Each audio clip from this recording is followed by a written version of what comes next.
I'd like to invite you to think about all of the Disney animated musicals you can, and think about the many different styles that are present in the Disney animated musical canon. Some examples are the operetta-like music of Snow White, the pop ballad music of Mulan, the Pacific Islander-inspired music of Moana, 1920s New Orleans jazz in The Princess and the Frog, and many other styles. Despite this variety of styles, however, people talk about there being a specific Disney sound that is magical or nostalgic. So we have this large category of music that is related to one company that has many categories within it, which means that Disney can be useful as a case study for exploring musical categories. And the two major types of musical categories that are discussed in musicological literature are style and genre. And most have generally agreed with Leonard Meyer's distinction that genre as a category is more about what is being said by a piece of music. So it's more about extra musical factors like culture, politics, and identity.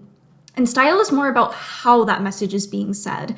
And that's why, while genre is often typified by a single style, a genre like Disney can span multiple styles.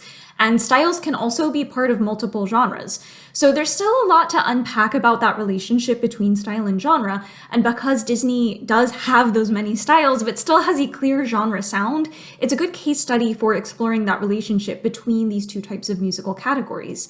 And also more relevant here is what makes us hear these as the same category despite them sounding different stylistically.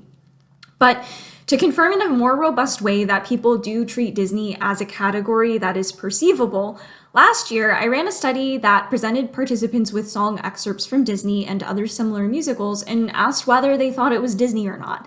I intentionally chose songs that they wouldn't know for stimuli so they couldn't rely on their memory, and they performed at significantly above chance levels at both accurately identifying the Disney songs as Disney and rejecting the non-Disney songs. And this provides support for the concept of a Disney sound. So from here, we can start to explore what is actually responsible for this overarching Disney sound.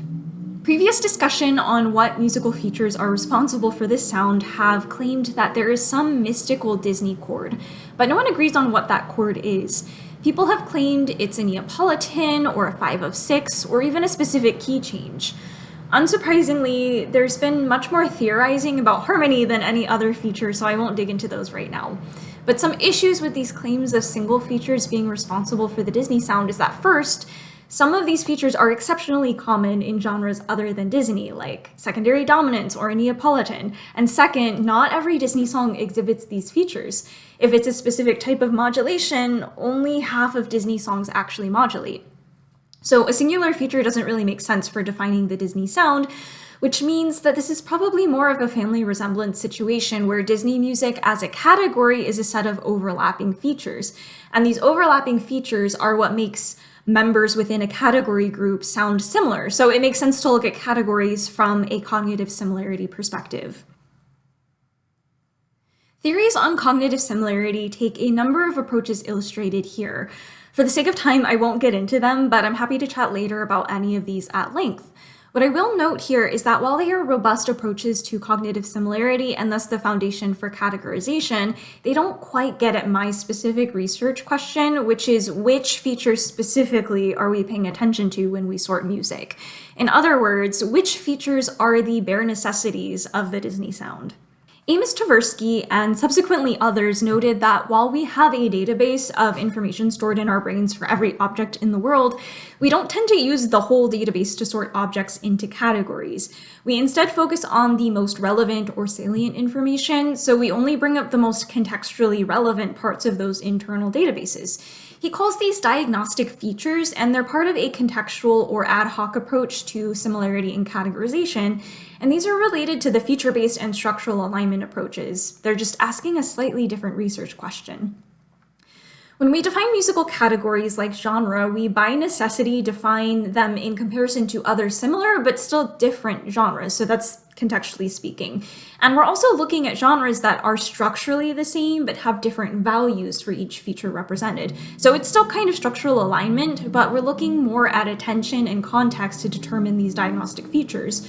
So I'm comparing Disney with stage musicals and other non-Disney animated musicals.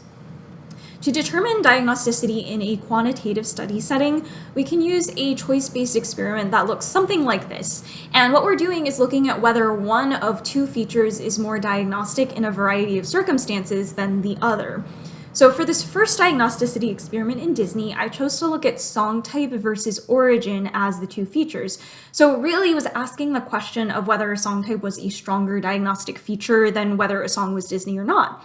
And this procedure is an adaptation of Tversky and Gaudy's procedures, but their stimuli were much simpler with only 4 features present for a given object, so they were able to look at more features in a single experiment.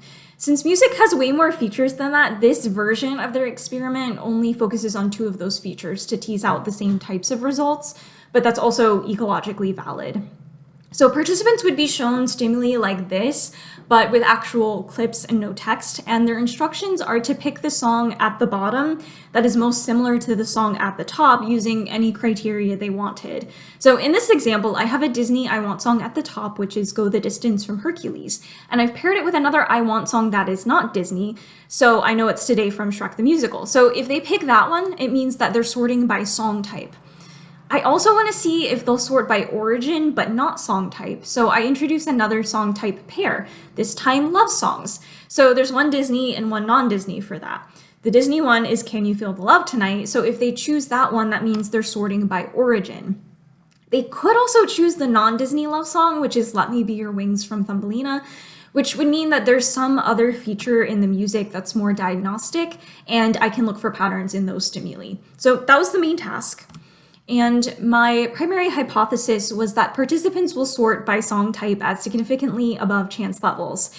If that wasn't the case, then my secondary hypothesis was that participants will sort by origin at significantly above chance levels, and I didn't really think that they would choose the distractor, but you could consider that to be another hypothesis. I just didn't think it was likely. And then my null hypothesis was that participants will sort completely randomly at chance levels.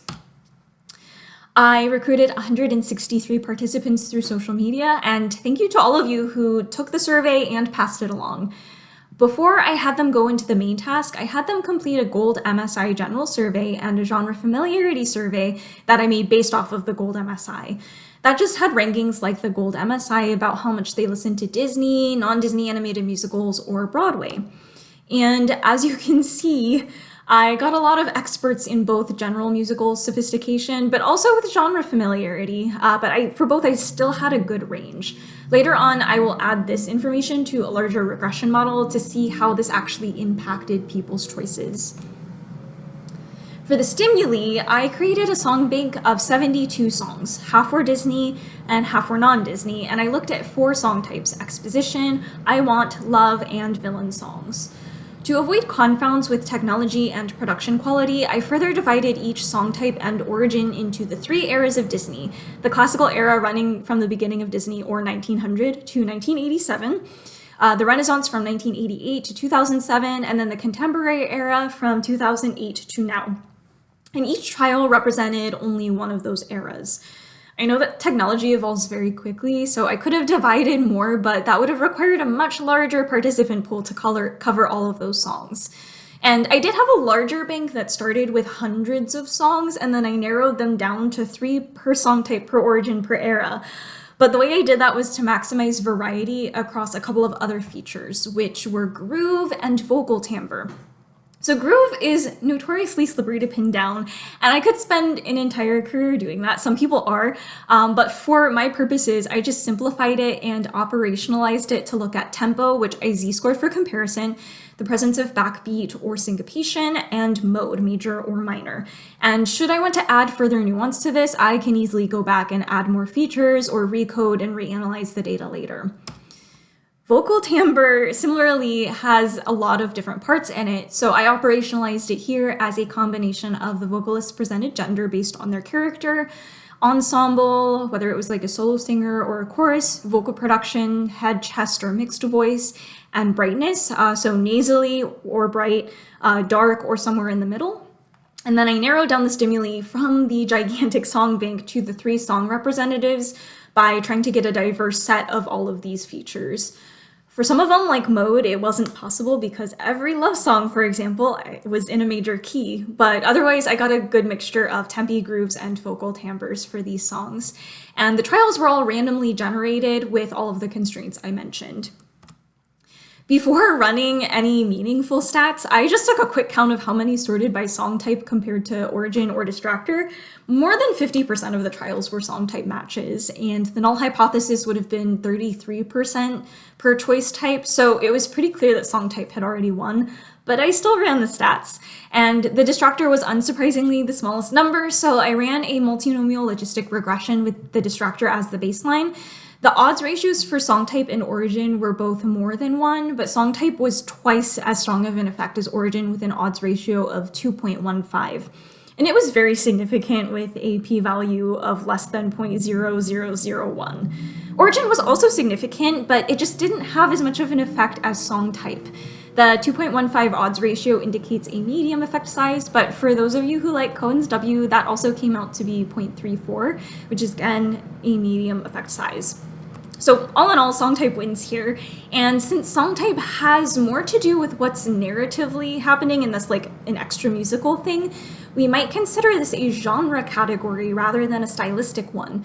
But there are collections of stylistic features that seem from a bottom-up perspective to build up to those genre categories like vocal, timbre, and groove. So I put those features, I added all of those features to a regression model and made this forest plot of influence. And I was surprised to find that ensemble at the top was the most influential factor up here. But this matches some of what folks were saying in the debrief at the end, that they were listening for how many people were singing. I would like to balance the stimuli for that because this could just be a confound because there were many more songs that were just solo singers, but that definitely helps inform my next step. Vocal brightness here was also very influential as well, especially for song type more than origin, and that makes sense given that villain songs, for example, tend to all use a very nasally voice in comparison with a love song that's a little richer or more neutral in brightness. You also might notice that I have genre familiarity on here, but I don't have the gold MSI, and that's because I found that there was a very high correlation between the two. So genre familiarity here represents both of them here, which is pretty interesting given that the gold MSI is meant to kind of divorce itself from specific genres or practices. Anyways, I'm happy to come back to this chart, but there was one other thing that I looked at, which was whether there was an effect of the specific song types used in each trial. So whether people tended to sort by song type more with villain songs and anything else versus exposition, for example. So I went with villain, love with exposition, and love with villain. All three of these were all statistically significant for song type, which you can see with this bottom bar color. And then origin was statistically significant in I want and love. So you can see it here in this middle bar. I want with exposition here was almost completely at chance. You can see that this is like pretty evenly divided into thirds here. And I think that's like not crazy to think about. I want songs and exposition songs kind of serve a similar narrative function, and some songs even blend into each other. Belle from Beauty and the Beast, for example, is kind of both an exposition and an I want song because Belle is singing about how she wants to get out of this poor provincial town. There must be something more, but then she's also getting interrupted by all of the villagers in her town. So moving forward, that's the plan, is just running more of these, which can get more at the genre elements.